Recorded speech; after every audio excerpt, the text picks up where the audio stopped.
ओम नमः शिवाय। श्री शिव महापुराण अध्याय 14। नारद जी ने हंसकर कहा, हे पिता, अब आप अपने विष्णु जी एवं शिव जी के लोकों का वर्णन कीजिए। यह सुनकर ब्रह्मा जी भगवान सदाशिव का ध्यान धरकर बोले, हे पुत्र, मेरे लोक का नाम सत्यलोक है।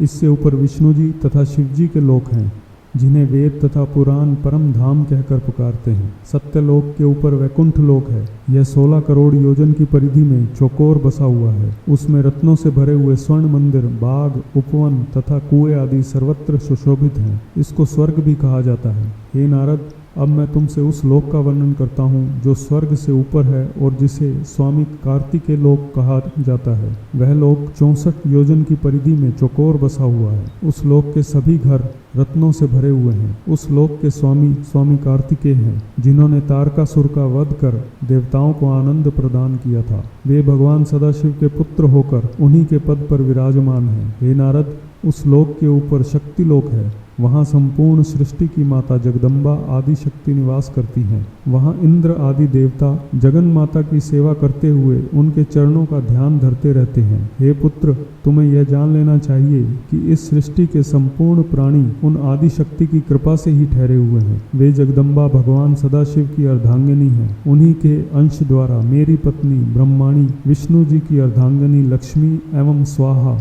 स्वधा, सिद्धा, विश्वा तथा इंद्राणी की उत्पत्ति हुई है। वह शक्तिलोक भली भांति सजा हुआ है। हे नारद, शक्तिलोक के ऊपर शिवलोक है। वहाँ किसी को चिंता और मोह नहीं व्यापते हैं। जिस स्थान पर भगवान सदाशिव का सिंहासन है, वह स्थान परम मनोहर है। शिव जी के बैठने का सिंहासन रत्नों से जड़ा हुआ है। उसके पास ही शिव जी के तथा भगवती आदि शक्ति के अनेक निवास एवं विहार स्थल बने हुए हैं। उस शिवलोक का विस्तार 256 करोड़ योजन है। उस लोक के बीचों बीच अत्यंत सुंदर, पवित्र तथा सब प्रकार की चिंताओं को नष्ट करने वाला भूत भावन का मुख्य निवास स्थल बना हुआ है। उन त्रिशूल पाणी शिव जी द्वारा ही मेरी, विष्णु जी की तथा रुद्र की उत्पत्ति हुई है। वे सबके स्वामी, स्वाधीन तथा एक रूप हैं। उसी शिवलोक में शिव जी की श्रेष्ठ गौशाला बनी हुई है, जिसे गोलोक कहकर पुकारा जाता है। उसके स्वामी श्री कृष्ण जी तथा श्री राधिका जी हैं। इति ही अध्याय 14।